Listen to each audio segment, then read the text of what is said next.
¿Qué sería si yo digo que solo van a aprobar los que tienen entre 20 y 22 años? ¿Qué se llamaría eso lo que estoy diciendo? ¿Ah? Una profecía. A ver. ¿Qué sería la casa del quesero, como dicen? Solo aprobará los que tengan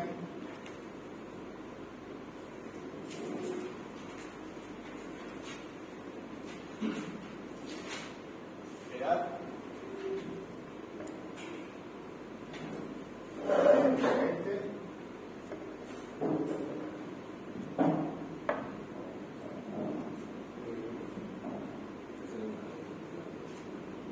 ¿Qué pasa si yo digo eso? Obviamente que no años, ¿no? Años.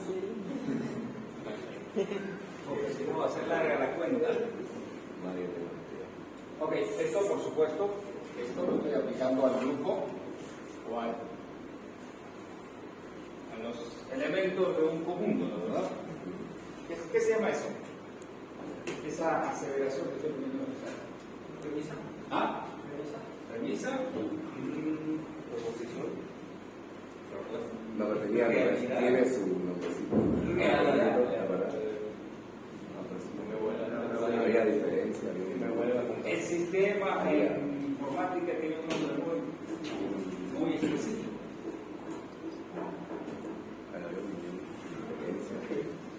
Eran 4.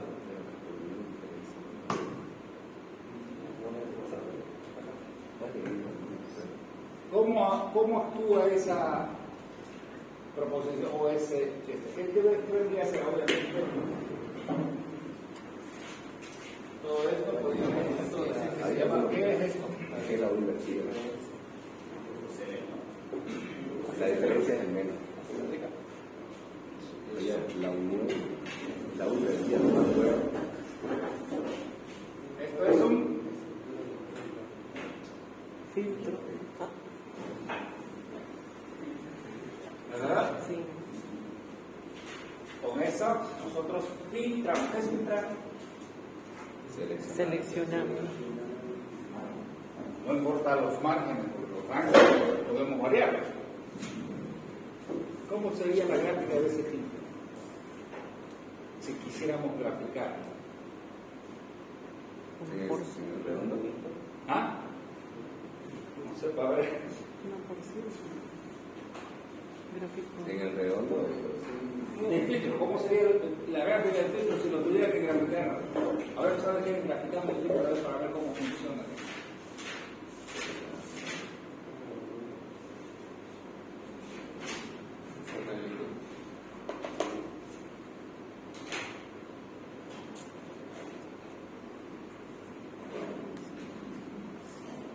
¿Nada? ¿Y cómo va a dar el examen el sábado? A ver, cuéntame.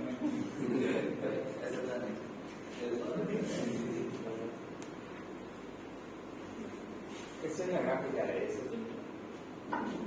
Dice que tenemos un inferior, un límite, no sé, un valor inferior acá, un valor superior, esto 0, esto 1. Y cualquier cosa que yo le aplique acá, me va a escoger solo los elementos que están en la parte del 1. Cuando yo hago una operación matemática, lo que sea. ¿Sí? Y entonces todo lo que esté con 0 va a ser eliminado, todo lo que esté con 0 va a ser eliminado y solo voy a seleccionar esa parte, ¿no? Filtros, ustedes no vieron en ningún lado, ¿no? Bueno, esto nosotros hemos visto en Red 1, ¿sí? Es la forma como podemos nosotros seleccionar ciertas porciones. Hay tres tipos de filtros, por si acaso. Los tipos de filtros hay uno que se llama pasa alto, hay otro que se llama pasa bajo, hay otro, y con estos dos se hacen juegos y se puede conseguir este que se llama pasa banda, y hay uno más que se llama rechaza banda, ¿no? O sea, son 4 potenciales filtros que uno puede utilizar. Y Y esto es en electrónica o aplicado en cualquier cosa. Fíjense que los efectos son diferentes, ¿no? Yo podría decir todos los que están entre 20 y 22 no van a pasar. Si digo no van a pasar, tendría que aplicar ese filtro. ¿Sí? Solo cambiando aquí, no, ¿sí? No aprobarán los que estén entre 20 y 22. ¿Sí? ¿Se entiende la idea? Ok. Pero eso no es lo que nos interesa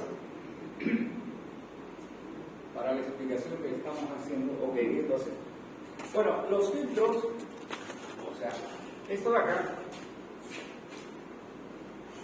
¿qué llamaríamos? ¿Qué sería para nosotros?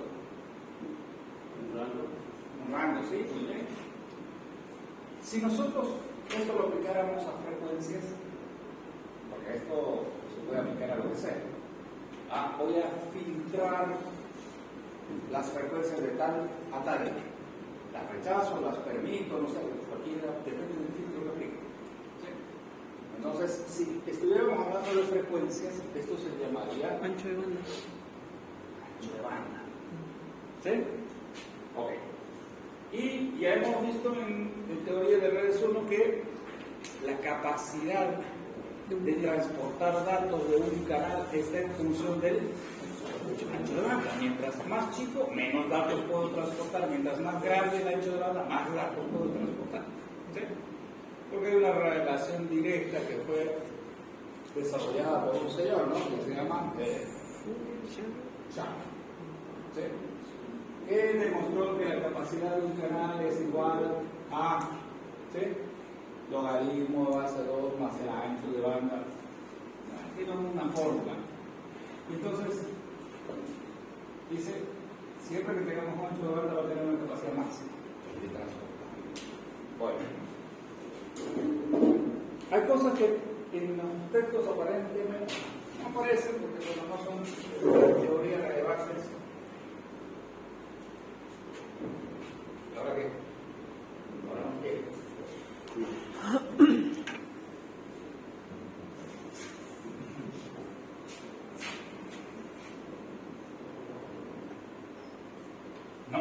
No tiene nada para correr.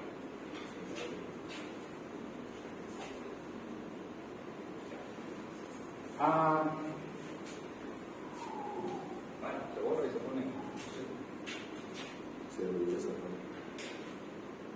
Bien, a ver, la clase anterior nosotros habíamos hablado de que el señor Graham Bell había inventado un negocio que era la telefonía, que era el hecho de poder transportar la voz a distancia, ¿sí? Pero transportarla en tiempo real, o sea, cuando estaba sucediendo el evento, al otro lado, después del tiempo de propagación, más lo que sea, estaba escuchando el receptor, ¿sí? Perfecto. Entonces,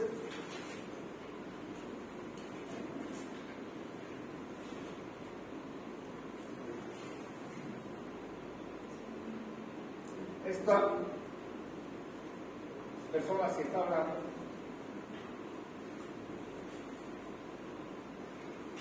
esto es lo que habíamos visto en la clase anterior, ¿no? O sea que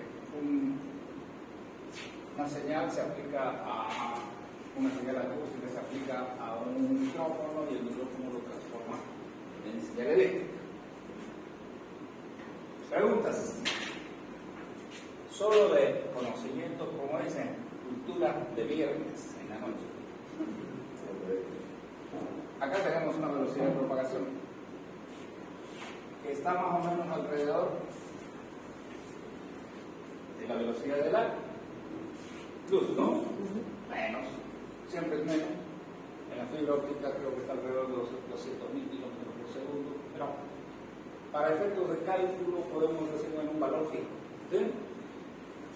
Proporcional a la velocidad de la luz. Acá hay otra velocidad de propagación de esta parte de acá. ¿Qué valor es?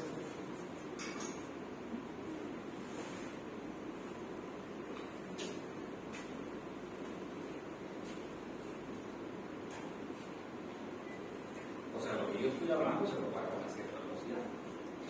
¿Velocidad? ¿Mm? ¿Velocidad de qué? ¿Cuánto es? ¿Qué?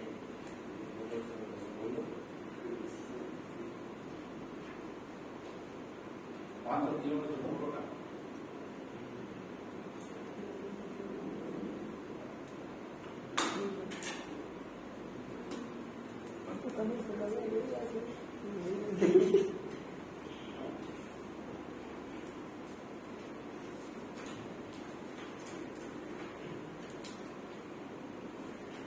No llega a 300.000, o sea, no llega a la velocidad de la luz, eso es lo que estamos hablando. Obviamente que no. Vamos a pensar en eso. El sonido llega a otra velocidad, ¿cómo es que va a 300.000 después? ¿Cómo le atan? O esa es la parte que tiene que ¿Pensar en eso? ¿Cómo lo hacen? ¿Cuánto es la velocidad del sonido? ¿Kilómetros por segundo? O le preguntábamos al veterinario del frente.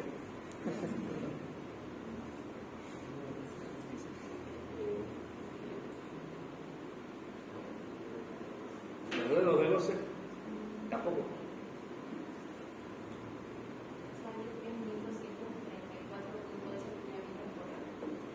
¿Cuánto? 1.234.8 kilómetros por hora.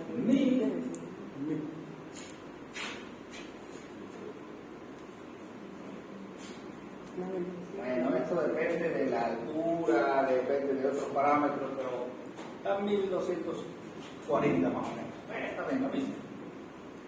Estos kilómetros hora y esto es 300.000 kilómetros.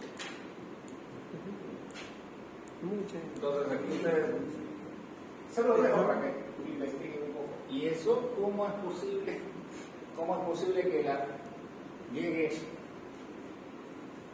esos datos lleguen a la velocidad de 1.400, digamos, kilómetros por hora y se van a 300.000 kilómetros por hora? Porque son los mismos datos transformados, ¿no? ¿O no? Sí. Ya, tienen para divertirse. No este fin de semana, otro día. Ok, no importa, lo que no es eso lo que queremos ver. Sucede que el micrófono transforma la voz en señales eléctricas. ¿Estamos de acuerdo? O transforma los sonidos en señales eléctricas. ¿Cuál es la realidad? O sea, ¿qué transforma? ¿La voz o todos los sonidos? Todos los sonidos. Muy bien. Si nosotros tuviéramos que dibujar un gráfico de todos los sonidos,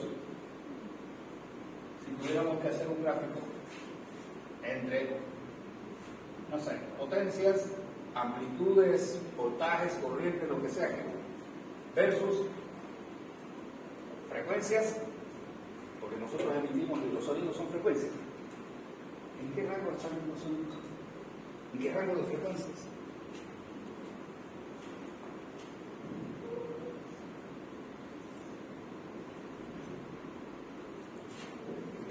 A ver, su voz, ustedes, a ver, no vamos a pedir que sepan de la voz del amigo, pero la voz de usted, ¿en qué rango está? ¿Ideas? Porque si no vamos a los de administración que están al frente, eso sí que no van a saber, ni los abogados, ¿no? Pero ustedes sí tienen que saber. ¿Okay?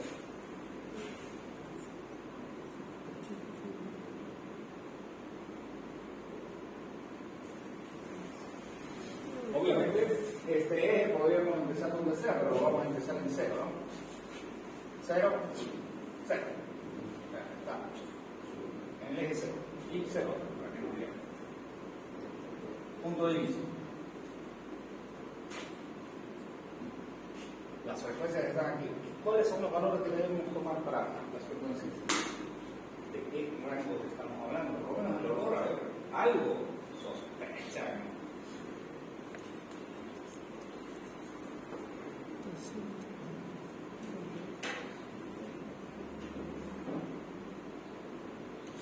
Lo que sí, el sonido no tiene rango infinito, ¿no? Los sonidos tienen un rango, tienen un ancho de banda. Lo que está por debajo de lo que oímos se llama infrasonidos y lo que está por encima de lo que oímos se llama ultrasonidos. Y hay una zona que se llama zona audible, que es lo que nosotros podemos escuchar. ¿Entre qué rangos está eso?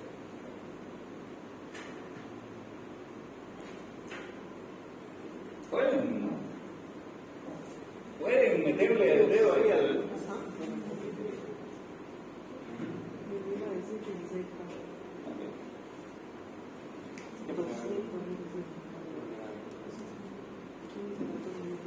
De 20 a 20.000 pesos.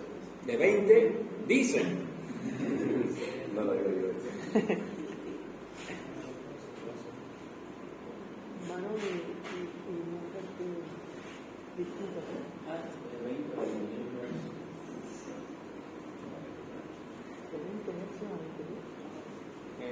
Obviamente esto va a tener que ser una escala logarítmica, ya saben que una escala logarítmica, ¿sí? Aquí es 1, aquí es 10, aquí es... Bueno, no importa.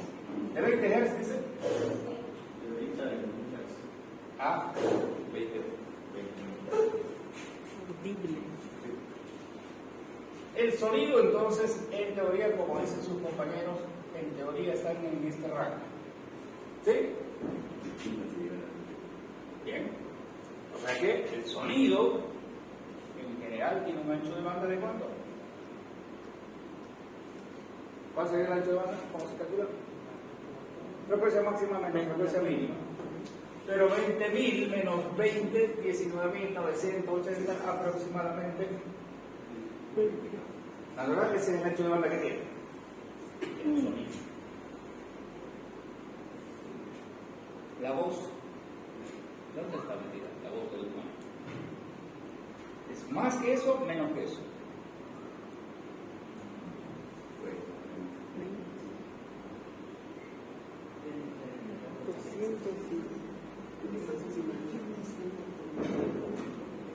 Pueden leer, a ver, rangos de la voz humana. Y la de la banda es más aguda. La masculina entre 50 y ¿La qué? 113, dicen. ¿Qué? De los hombres. Ah, la masculina, la Macarena, escuché. A ver, hombres, ¿entre cuánto y cuánto? 50 a 200 hercios. Solo. Y de las mujeres sale que de 150 ¿De cuánto? 150 a 350.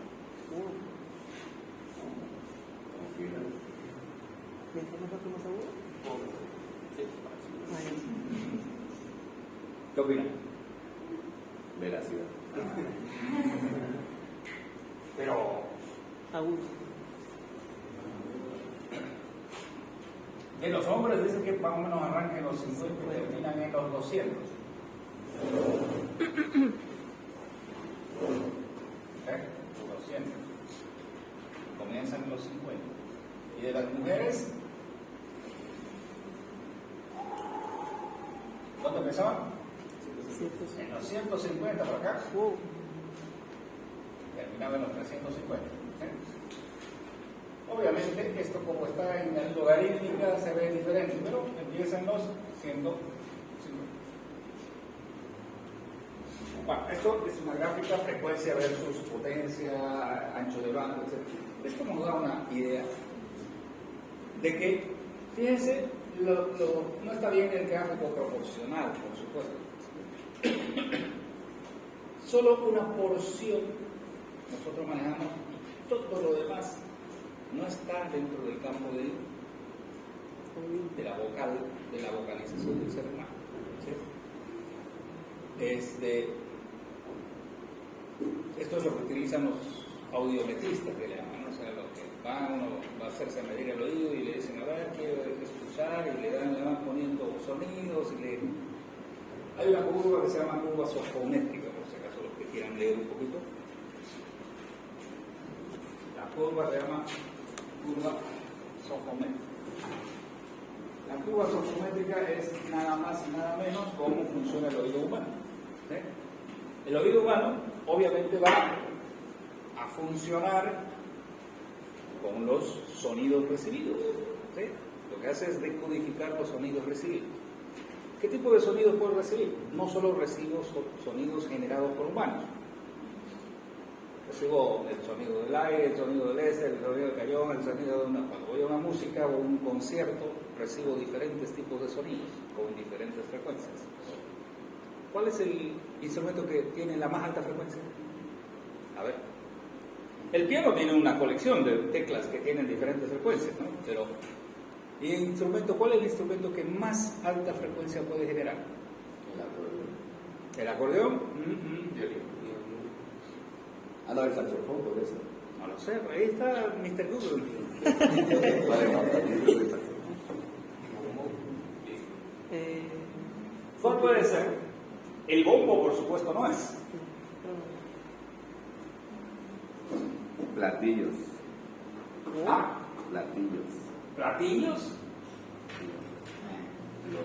De la batería. El timbal. Ah, El pícolo. el pícolo. ¿Y qué frecuencia tiene el pícolo? De 440. Y eso no es nada. 440 es bajísimo. Pero eso dice. ¿Por qué dice que llegamos a 20 kHz? A ver, esto lo puedo ampliar un poquito para mirar. ¿Sí?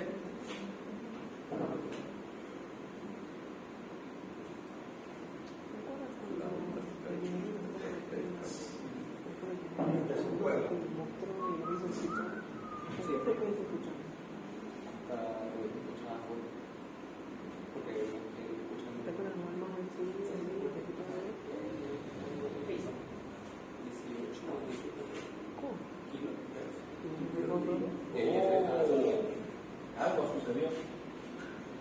Ah, ¿qué tal no le pasa ahí? Ahí en la parte de abajo, en el 1, 2. Donde dice 1, 2. Al de la derecha, no a la derecha. No, a la derecha. Ese 1 lo veo en mi pantalla, parece que está. Ya pues se pone en la pantalla. Está más loca que una cabra. A ver. Ah, ni siquiera es que- Aplique el truco del sistema que dice.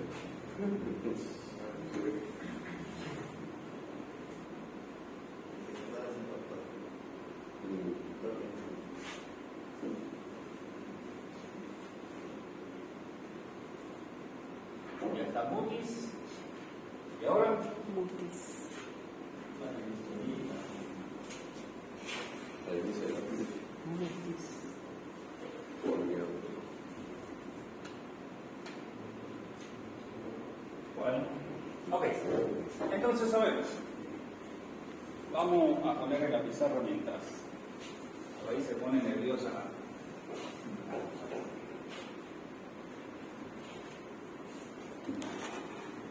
Dibujándolo un poquito más proporcionado, porque estaba desproporcionado. Ya ven. Entonces lo que tenemos es que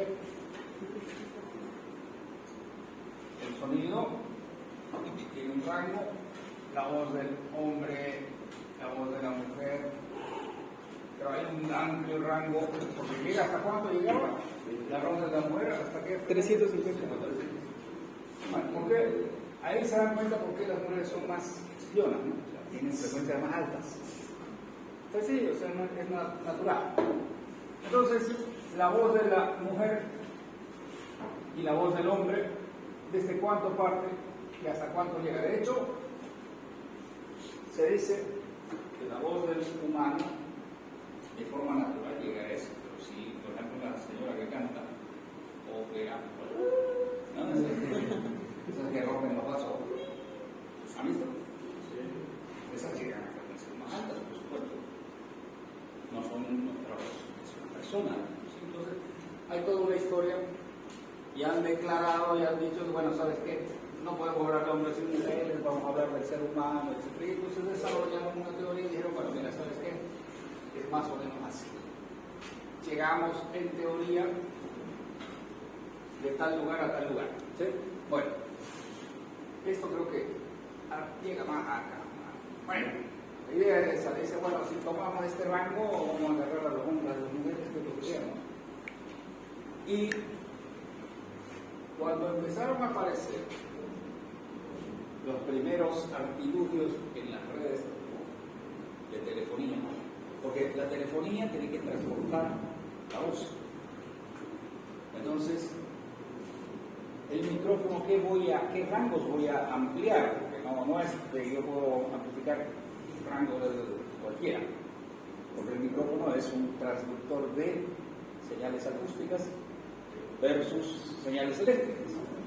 Y las señales acústicas son generadas por el sonido, pero el ultrasonido se genera señales acústicas. A ver, anoten esas cosas que son interesantes. El ultrasonido genera señales acústicas. O cuando decimos ultrasonido, por si acaso, ¿qué pasó? Allá no quiso nada con la isla. Cuando estamos hablando de ultrasonido son lo que está, esto es ultra, ¿sí? Todo lo que está fuera de los 20 kHz y todo lo que está debajo de los 20 Hz se llama infra. Infrasonidos, ultrasonidos y los sonidos. Ok. ¿Qué es lo que deberíamos mandar nosotros? Todos los sonidos. ¿Sí? Todos los sonidos. Eso es lo que nos interesa mandar, este rango. Entonces, cuando empezaron a hacer, en la época de Graham Bell, ¿qué existía? A ver, ¿alguien me puede decir qué elementos existían de red, de circuitos? ¿Habían bobinas? ¿Qué me dicen? ¿Habían capacitores? ¿Habían resistencias? Estamos hablando de 1876. ¿Qué había? Bobinas. ¿Había bobinas? ¿Por qué? ¿Cómo sabe? Había, porque si no se da cuenta, el micrófono no es nada más que una bobina adaptada dentro de un imán, ¿no? Había bobinas. ¿Habían capacitores? Sí, por supuesto, ya se había investigado, se había hecho. Los capacitores son esas placas paralelas que almacenan, y hemos hecho en física 2, 3, no sé qué física se hace, toda esa parte. De capacitancias, inductancias, resistencias. Por lo tanto, con todos estos elementos yo podría hacer filtros. Los filtros. Los filtros no son nada más que combinaciones de LC, o sea, de elementos básicos. Entonces, cuando le dijeron, ¿sabes qué? Tenemos que filtrar esto, señor Graham Bell dijo, mira, ¿sabes qué? Tenemos que hacer unos circuitos para que me filtren solo el sonido, no quiero amplificar más nada. Le dijeron, mira, si vos quieres hacer un filtro con un ancho de banda de 20 kHz, te cuesta esto, cada filtro. Y dijo, está bien que haga con uno, pero son miles, ¿sí? Miles y miles, entonces rebaja caserito, ¿no? O sea, más o menos. Entonces los diseñadores de los filtros dijeron, pero en vez de que vos hagas de 0 o de 20 Hz a 20 kHz, ¿por qué no te fijas bien qué frecuencias son las que emite la persona humana? Y solo agarras un rango que te permita que solo la voz pase por ahí, no que te importa si no vas a transmitir fiestas, ni música, ni nada por el estilo, vas a transmitir por el teléfono. Es telefonía. Vas a transmitir solo voz. Y entonces tu ancho de banda, y le demostraron que el ancho de banda viene desde 300 Hz, por si acaso esto ya es 300 Hz, hasta 3400 Hz. Si vos pones un filtro de un ancho de banda de 3100 Hz, esto le va a costar baratito casi libre. ¿Por qué? Porque el tamaño de los capacitores de los inductores se reduce. ¿Y qué dijo Graham Bell? Adelante, métanle con eso. Un error que costó a después de 150 años, 140 años, le costó lo que le costó. La telefonía fija está dejando de existir. ¿Por qué? Porque volvemos otra vez a lo que habíamos dicho. La capacidad de transporte de información depende del ancho de banda. Si hubiera puesto este ancho de banda desde el origen, podríamos seguir usando la red de telefonía llevando nuestros datos a toda velocidad hasta nuestras casas. ¿Sí? Pero como lo redujeron a esto, por esa misma fórmula que tienen ahí de este señor Shannon, la capacidad máxima está alrededor de 60 kbps. Que sale de este cálculo poniendo este ancho de banda, etc. 60 kbps, pero si fuera de 20 kHz sería, qué sé yo, unos 200, 300 K, que ya es una velocidad respetable, quizás más, depende con las técnicas de modulación que se utilizan. ¿Sí? Porque no solo es el ancho de banda, sino también las técnicas de modulación. ¿Ok? ¿Hasta ahí nos van a quedar claro? Entonces, Graham Bell decidió, por cuestiones más económicas que otra cosa, reducir el ancho de banda, y el ancho de banda de un canal telefónico se llama. Por si acaso, este es el ancho de banda de un canal telefónico. Esto de acá, de un canal telefónico. ¿De acuerdo? No es el ancho de banda del sonido. El ancho de banda del sonido sigue siendo lo mismo, que siempre. Entonces, por eso es que cuando ustedes están usando el teléfono, ¿sí? Y si están usando el teléfono y llaman a alguien que está en una fiesta, escuchan lo que hablan, pero la música la escuchan diferente. No es como si estuvieran en el lugar. La escuchan más apagada, la parte de los altos, porque solamente deja pasar bien hasta esa frecuencia. La otra no la elimina necesariamente, pero la atenúa. Entonces ustedes escuchan más atenuado todas las guitarras y toda esa cosa. Si pusiera el oído en el lugar, suena diferente. ¿Sí? Es porque están afinando. ¿Ok? Bueno. Ahora, ¿en qué influye esto? Influye mucho. Mucho.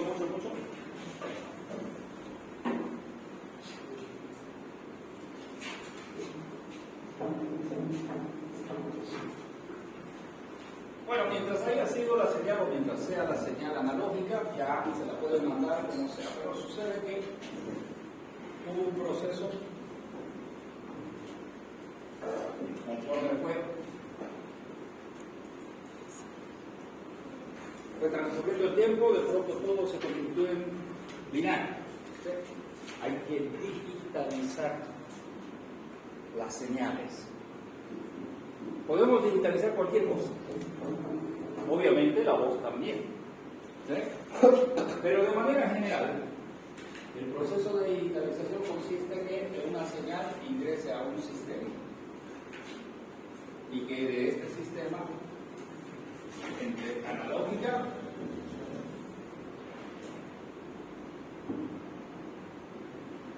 y salga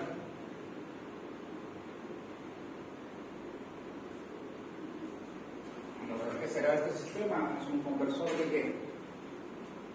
Analog digital converter. Entonces cuando ven ADC, es un conversor análogo digital. Y por supuesto, al existir un conversor análogo digital, debe existir la inversa. ¿Sí? ¿Y por qué la inversa? Porque nosotros no podemos ver qué podríamos escuchar del sonido, suponiendo que este es un sonido, esta señal es un sonido.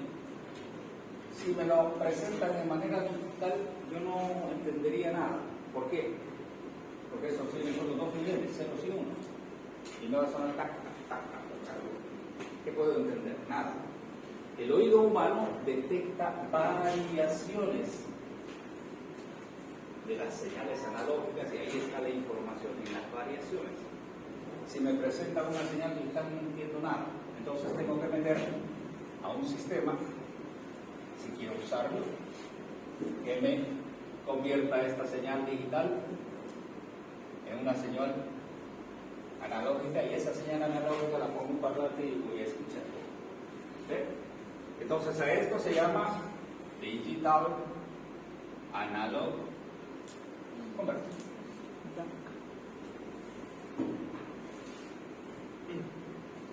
Entonces, con eso ya tengo un sistema que me va a permitir que yo envíe.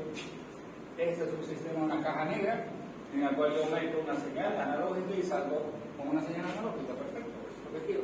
¿Sí? ¿Qué hacen adentro los enanos? Si no sé, no importa. Lo que quiero es que el sistema me entregue lo que yo le entregué en un extremo, me lo entregue al otro. ¿Sí? Eso es lo que realmente interesa. ¿Qué sucede dentro de eso? Obviamente a ustedes les tiene que interesar, pero al usuario no le interesa. El usuario común dice, bueno, pasé mis datos o mi información y me la entregaron exactamente igual al otro lado. ¿Sí? Ok.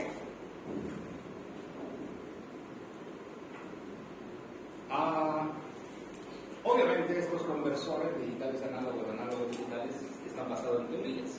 ¿Sí? Y aquí está Fourier, ¿sí? Nyquist. Hay un señor que sería interesante. Bueno, este señor Nyquist, matemáticos todos ellos, hizo una teoría que se llama la teoría del muestreo, basado en los trabajos de Fourier. ¿Sí? Ustedes saben que cada matemático agarra algo de lo anterior y empieza a mirar, etc. Fourier tiene una ventaja, o sea, bueno, Fourier hizo toda una teoría, dijo, miren, ¿saben qué? No existen señales analógicas. O mejor dicho, lo que vimos, una señal repetida en el tiempo es una composición de senos y cosenos. ¿Se acuerdan? De infinitos senos y cosenos. Entonces no es que es una señal, sino es un conglomerado de señales. Y cada señal, porque eso es lo que nosotros vimos en redes 1, que era composición de señales. Pero si esas señales las trasladamos al dominio de frecuencia, que es donde trabaja Fourier, cada una de las componentes proporciona una cantidad de energía diferente. Entonces las señales más primarias generan la mayor cantidad de energía. Voy a hacer unos gráficos así. En función, la voz, por ejemplo, la voz de un humano, lo que hace es, las componentes más fuertes están en las frecuencias más, no sé. Entonces, dice, bueno, mira, la primera frecuencia está aquí y te da el 2% de toda la energía. Aquí el 3% de esto, el 5, el 7, el 10, sumado de aquí hasta infinito, me da el 100% de energía. ¿Sí? Entonces yo cuando elijo, digo, a ver, solamente quiero hasta aquí, pero vas a agarrar solo el 80% de la energía. Bueno, suficiente para mi proyecto, etc. Esto se utiliza mucho en los que quieren hacer digitalización de voz. Reconocimiento de voz. ¿Cómo reconozco la voz? La tengo que poner en formato de potencias y hacer lo que se llama transformada rápida de Fourier. Transformada rápida, claro. Transformada rápida, ¿qué es lo que utilizan todos los reconocedores de voz? Hacen todo esto. Cuadriculan la voz y van y buscan patrones en una base de datos y dicen ¡guau! ¿Quién ha utilizado alguna ayudante al que le hable Siri o alguien? ¿Alguien ha usado Siri que se llama Alexa? Ok, ¿qué hacen eso? Hola Alexa. Hey Alexa, ¿qué pasa? ¿Qué problema tienes con Siri? No sé. Bueno, hay toda una historia. Lo que estamos hablando es del tema de cómo me reconoce y cómo lo convierte eso en, obviamente, datos para buscar en algún lugar. Pero eso es una serie de secuencias, digamos. Pero lo más importante por eso, lo que pasa es que hay una banalización. ¿Sabe qué es banalizar, no? ¿O no? ¿Qué es? A ver. Sí, dice, a ver. Explique. Banalización. ¿Qué es una banalización? Efecto de banalización. A ver. ¿Con B chica? Con B grande. Banal. Banalización. Banalizar. Convertir algo sobresaliente o novedoso en algo mediocre o humilde. Bueno, la banalización es el hecho de que nosotros como usuarios tendemos a, ¿no? La cantidad de cosas que hay detrás de un sistemita como el que me reconoce la voz es impresionante. Tantas cosas que hace el aparatito, ¿no? Entonces, sí, no contesta bien. A ver, parte no contesta bien. ¿Sabes lo que hace realmente un Siri o una Alexa? Es impresionante. Todo lo que tiene que digitalizar su voz. Usted está hablando en señal analógica. Además, tiene que identificarlo y tiene que identificar las palabras que usted está usando, y una vez que identifica las palabras, recién ir a buscar y lo tiene que hacer en tiempo real. Hola, Pedro, bienvenido. ¿Y cómo sabe que soy Pedro? Y viene mi hijo y le dice, hola, sí, ¿cómo va? Y reconoce, ¿no? Y eso parecía para la gente que banaliza el asunto, dice, no, es que reconoce mejor sí, no Alexa. Ustedes tienen los ayudantes en Google. ¿Han visto la tasa de acierto que tiene cuando hablan? En Google, cuando tienen el micrófono, quiero ir a no sé dónde, miren lo que escucha y lo que traduce. Ese proceso es todo esto. Agarra su voz, recibe su voz, la analiza y la convierte en digital, y una vez que está convertido en digital, la convierte, por supuesto, en palabras, y estas palabras tienen un significado, entonces va a una base de datos para saber de qué se trata del conjunto, la relación que existe entre es una pregunta, es una respuesta, es un qué sé yo.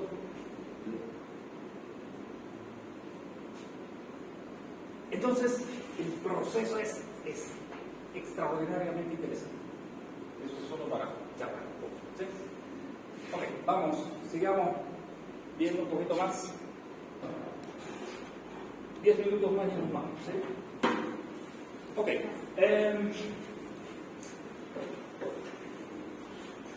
Esa caja que hemos puesto, según estos señores, pues hizo una cosa que se llama la teoría del muestreo. Bueno, primero, saber, si ustedes saben, nosotros podemos expresar las señales en función del tiempo versus potencia, amplitud, energía, lo que sea, ¿no? ¿Qué te das? Y entonces, por ejemplo, lo que nosotros hablamos, lo que yo hablo, si lo dibujara en función del tiempo, seguro será una señal de la más extraña. ¿Por qué? Porque la voz tiene una composición de varias frecuencias, no es una frecuencia única. Nuestra voz es más compleja de lo que uno piensa. Tiene muchas frecuencias, por eso decíamos un ancho de banda. Las personas hablan no en una sola frecuencia, no son monofrecuencias. Hablan dependiendo de qué es lo que quieran hacer. Están variando, entonces barra en un cierto rango de frecuencias, por lo tanto, es muy difícil dibujarla, digamos, ¿sí? Entonces, para hacerla más simple, vamos a suponer que hay una señal que se llama analógica. ¿Alguien sabe cuál es la característica de una señal analógica? ¿Ok? ¿Qué caracteriza? ¿Cómo puedes saber que una señal es analógica o digital?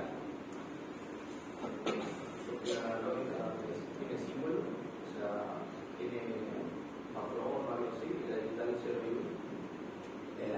analógica tiene símbolos, ya, la digital tiene valores finitos, ¿no? 0 y 1. En realidad no son los voltajes, eso son las representaciones. Representa un 0 o representa un 1, pero no sabemos qué valores, eso depende de, oye, cada 50 voltios vas a hacer un 1 lógico y cada 0 voltios o cada menos 20 voltios vas a hacer un 0 lógico, o sea, hay representación, ¿sí? Hay dos niveles. Eso es la digital. ¿Y la analógica? ¿Cuántos niveles tiene?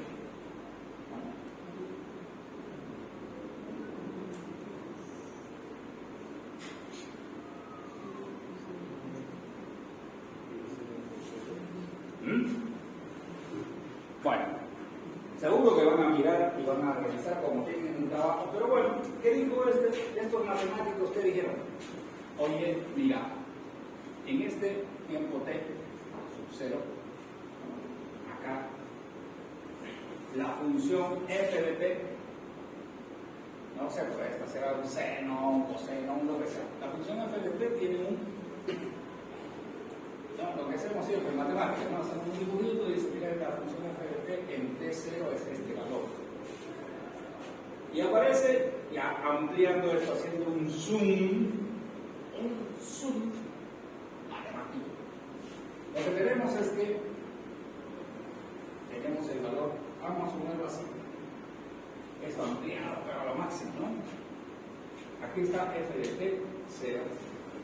Los matemáticos dicen, oye, y aquí, al ladito, cambia. Aquí al ladito, ya,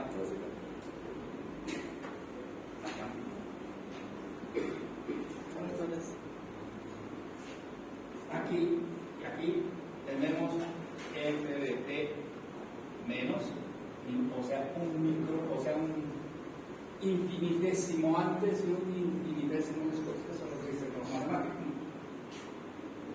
Ft0, Ft0, Ft más y Ft menos. En el infinitésimo, en el lugar, si reducimos, esto es igual a esto y esto es igual a esto. ¿Estamos de acuerdo? ¿O no? Matemáticamente, es razonable. ¿Sí?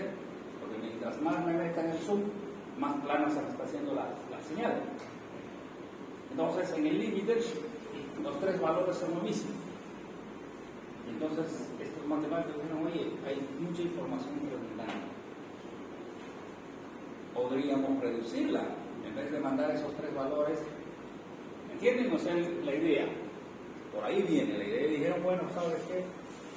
La razón es demasiado, esta señal analógica tiene demasiada información redundante, demasiada información extra que no aporta a la señal.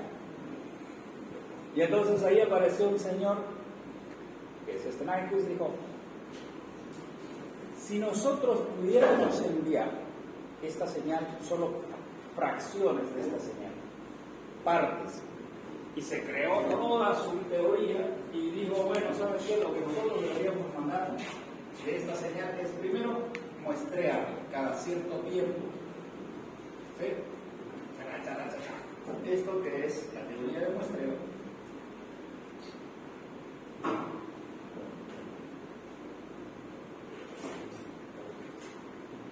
Bueno, este señor Nyquist demostró que si nosotros sacamos muestras de una señal analógica a una tasa, o sea, la tasa es la cantidad de veces por tiempo, ¿no? Una unidad de tiempo.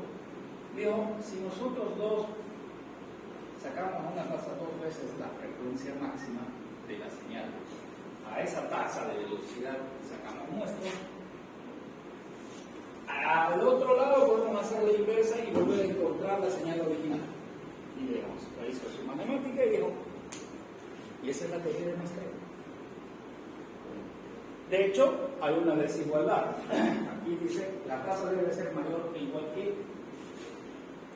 Menor igual que eso, da problemas. Entonces ahí viene toda la teoría de la digitalización. Lo demostró y efectivamente si nosotros sacamos un proceso de convertir una señal analógica en digital, cumpliendo esto, podemos hacer la inversa. ¿Sí? Entonces, ya convirtieron el primer paso de la digitalización, que es convertir una señal analógica en una señal que ya no es analógica.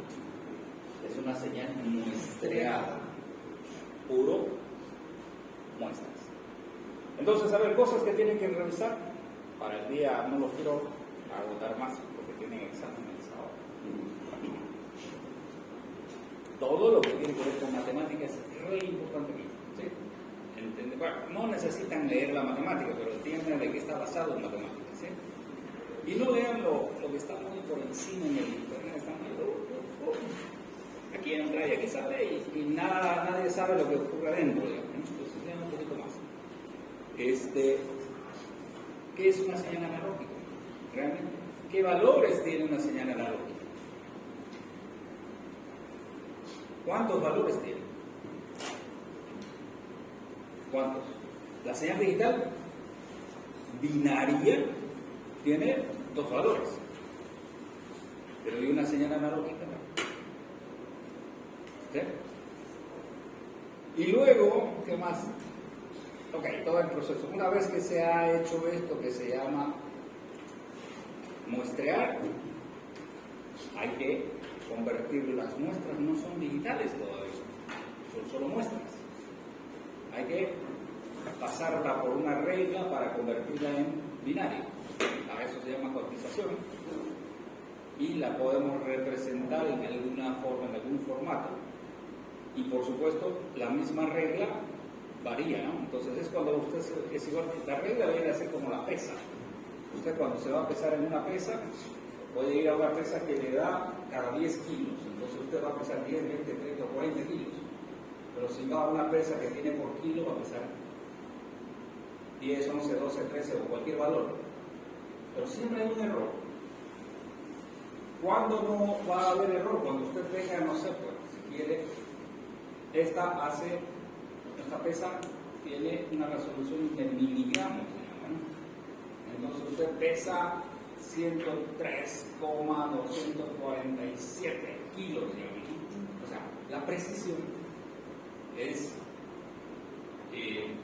grado de exactitud que uno quiere tener en algo, y nunca hay perfecto, ¿no? Entonces, para pesar oro, ¿qué precisión buscarían ustedes si son un compra y vendedor? No van a comprarse una pesa del mercado que pesa por kilo, ¿no? ¿Por qué? Porque para el oro pesan por gramos, entonces me voy a buscar una pesa que me pese gramos, miligramos, no sé.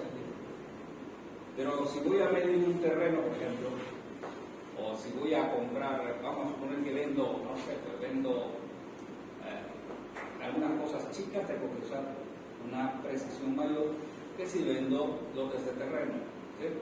¿Para qué me interesa el milímetro un lote de terreno? No tiene sentido, son 43 metros, no sé. ¿Sí? La precisión depende del objetivo. Nosotros aceptamos errores siempre. En el humano y nosotros en la historia siempre hemos aceptado errores válidos, ¿no? O sea, por eso es que tratan de poner medidas patrones, ¿sí? Pero si esa medida patrón usted no sabe si el metro que le están vendiendo realmente es un metro o sí. Tendría que tener el patrón por ahí en algún lado, ¿no? Está confiando en que hay una entidad que vaya y le mide, ¿no? Por eso han visto que en las gasolineras toda la semana van y le miden el litro, que sea litro. Porque después que hace uno, recibe solamente. Entonces, hay varias cosas que son interesantes, así que la vemos antes. Las vemos después.